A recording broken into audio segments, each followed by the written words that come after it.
Reading from Chapter 1, pages 1 through 11 in our abridged text.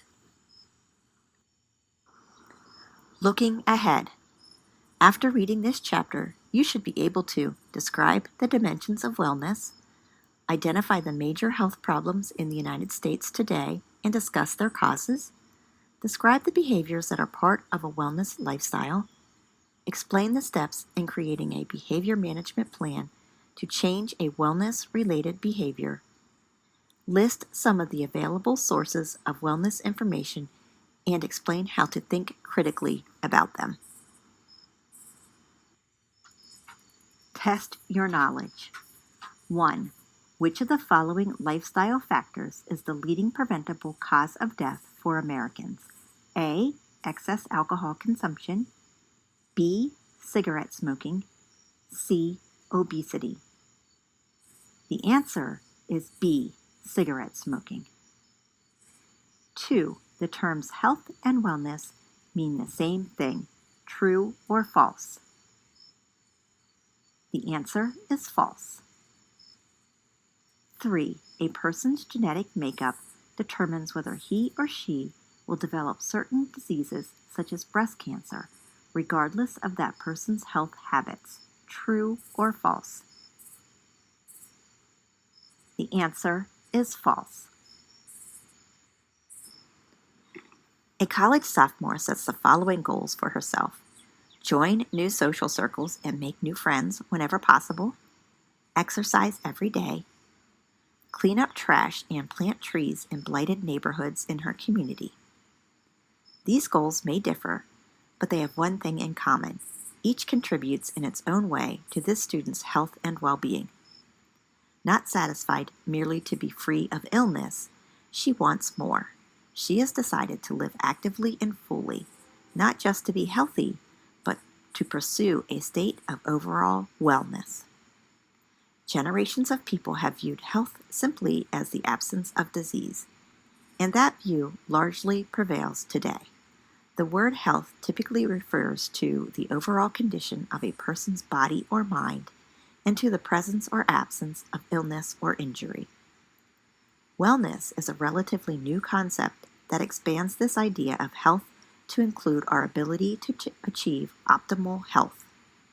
Beyond the simple presence or absence of disease, wellness refers to optimal health and vitality, to living life to its fullness. Although we use the terms health and wellness interchangeably, there are two important differences between them. Health, or some aspects of it, can be determined or influenced by factors beyond your control, such as your genes, age, and family history. For example, consider a man with a strong family history of prostate cancer. These factors place this man at a higher than average risk for developing prostate cancer himself. Wellness is largely determined by the decisions you make about how you live.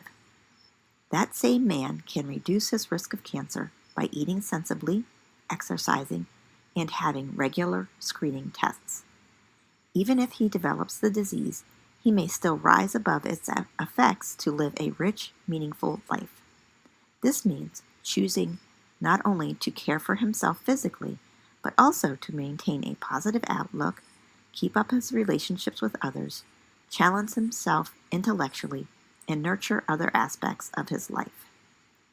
Enhanced wellness, therefore, involves making conscious decisions to control risk factors that contribute to disease or injury.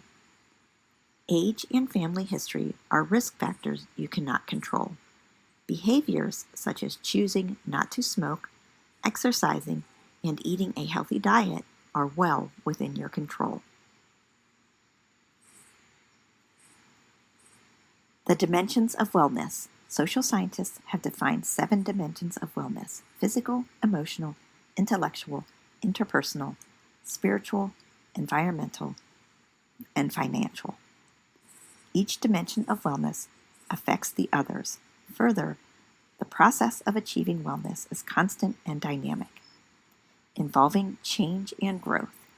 Ignoring any dimension of wellness can have harmful effects on your life. The following sections briefly introduce the dimensions of wellness.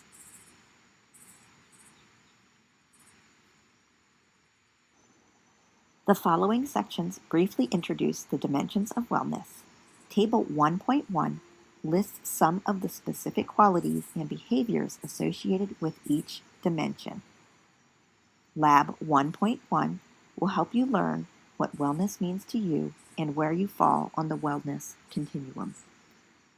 Pause this video to explore the updated Table 1.1. Physical wellness. Your physical wellness includes not just your body's overall condition and the absence of disease, but your fitness level and your ability to care for yourself. The higher your fitness level, which is discussed throughout this book, the higher your level of physical wellness will be. Similarly, as you become more able to care for your own physical needs, you ensure greater physical wellness. To achieve optimum physical wellness, you need to make choices that help you avoid illnesses and injuries.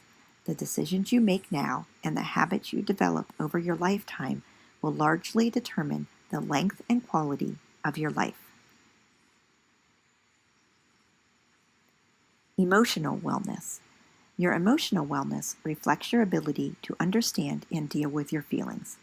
Emotional wellness involves attending to your own thoughts and feelings, monitoring your reactions, and identifying obstacles to emotional stability.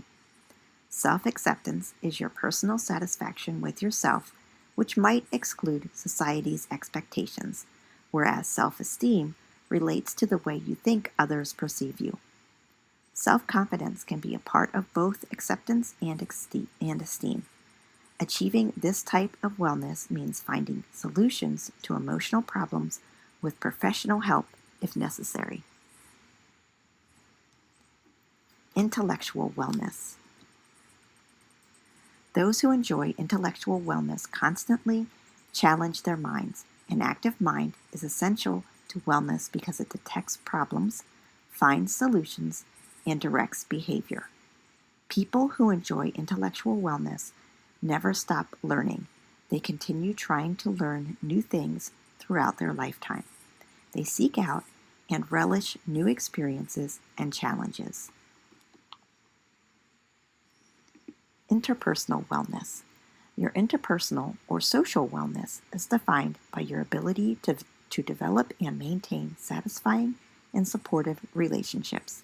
Such relationships are essential to physical and emotional health. Social wellness requires participating in and contributing to your community and to society.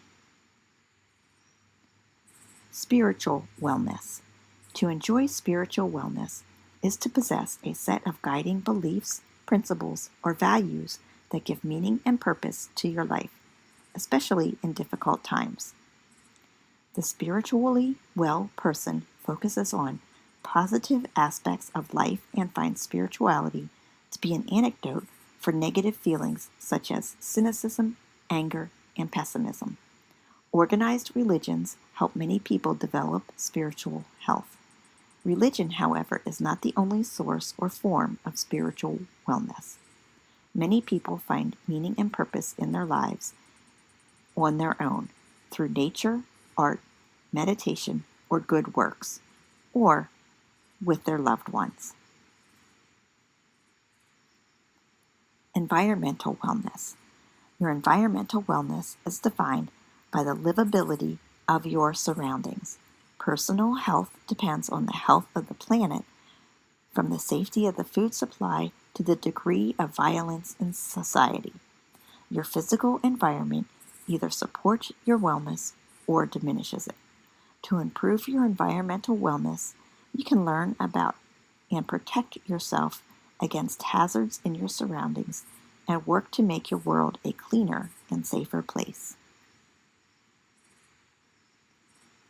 Financial wellness. Financial wellness refers to your ability to live within your means and manage your money in a way that gives you peace of mind. It includes balancing your income and expenses, staying out of debt, saving for the future, and understanding your emotions about money. For more on this topic, see the Financial Wellness box.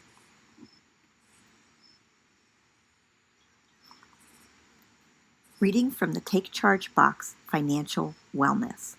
With the news full of stories of home foreclosures, credit card debt, and personal bankruptcies, it has become painfully clear that many Americans do not know how to manage their finances. You can avoid such stress and gain financial peace of mind by developing skills that contribute to financial wellness. Financial wellness means having a healthy relationship with money. It involves knowing how to manage your money, using self-discipline to live within your means, using credit cards wisely, staying out of debt, meeting your financial obligations, having a long-range financial plan, and saving. Learn to budget. Although the word budget may conjure up thoughts of deprivation, a budget is really just a way of tracking where your money goes and making sure you're spending it on the things that are most important to you. To start one, list your monthly income and your expenditures. If you aren't sure where you spend your money, track your expenses for a few weeks or a month. Then organize them into categories such as housing, food, transportation, entertainment, services, personal care, clothes, books and school supplies, healthcare, credit card and loan payments, and miscellaneous.